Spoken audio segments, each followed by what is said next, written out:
Hi, I'm Dr. Devora Shapiro. I'm a philosopher and a philosophy professor. Philosophers come in many varieties. There are moral philosophers, social philosophers, philosophers of science, and epistemologists, just to name a few. In the history of philosophy, however, very few of those varieties have included women and girls. I have been a girl and I am a woman, and my work in philosophy reflects my identity, my experiences, my choices, and the expectations that have shaped who I view myself and who others view me to be. One thing that is significant about the work that I produce that made me so excited to be a part of the project Philosophy for Girls is that my work makes explicit that an individual's experience in the world, through their body, in their society, in relationship to their culture, will shape who they are and who they want to be. Being and becoming a woman in a world that has historically been shaped by the interests of men gives me an understanding of the world from both my own perspective as a woman, as well as from the dominant perspective of those who have historically determined the rules that we live by. In feminist philosophy, we would refer to this as having a double perspective on the world. It's a kind of perspective that a person without this kind of experience couldn't have. This collection really highlights knowledge from such experiences.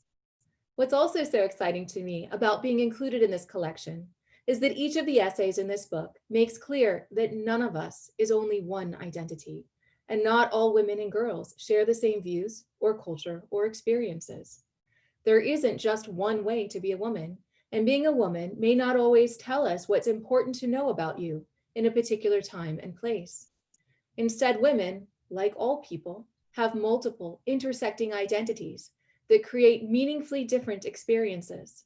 Sometimes in my work, I talk about intersectional identities and about the realities that bind communities together based on the pressures of a world that is structured unfairly and that pushes people together who are similarly situated in this unfairness into a shared experience of the world. The shared ground for experience in this collection, Philosophy for Girls, is being a woman, or expected to be a woman, in a world where women are generally placed below men in power, authority, and self-determination. But what's also so wonderful about this collection is that it allows each of its authors to speak from their own position in the world, racially, ethnically, religiously, etc. I am a Jewish woman philosopher. When I was born, the doctors identified me as female. When my parents took me home, they introduced me as a girl. And since that time, I was raised as a girl, treated like a girl, and saw myself as a girl. I am now a woman and a mother. And I am Jewish. I am the granddaughter of Holocaust survivors on one side and the granddaughter of Russian refugees on the other. I have been raised with Yiddish and Hebrew, raised learning our Jewish traditions and the Jewish history of my family, and raised to perform my roles as a Jewish woman and mother. My view of the world is through a Jewish understanding of what makes up the structure and substance of our reality, what makes one good and right, and what a Jewish sense and concept of justice requires. My essay reflects this. It reflects my experience through the eyes of my history and culture as a person perceived and treated as a woman. There is something unique about this experience that gives me some insight, some thoughts that others, especially girls and women, might find useful. It combines a view of right action and virtue with the situation of girls and women, utilizing Tzedek, the Jewish concept of justice and rightness. My essay is titled Tzedek, Doing What Must Be Done. I begin my essay with a story inspired by and adapted from the Jewish tradition of a woman named Jaal, who is hailed as the paradigm of a woman of virtue.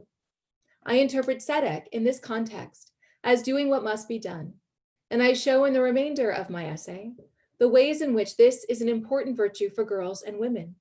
We live in a world that was not made for us, where we are shamed into compliance and where we will sometimes need to stand against the grain and resist those who aim to make us feel that we cannot because we are women. Embodying Tzedek can empower us to do what must be done. So I wrote this piece for girls and women, but also for my daughter, Aria. It's the thing I want her most to know. I hope you will enjoy my work and this volume. I encourage you to share some philosophy, written from the other half, but intended for everyone, but especially for girls. L'chaim.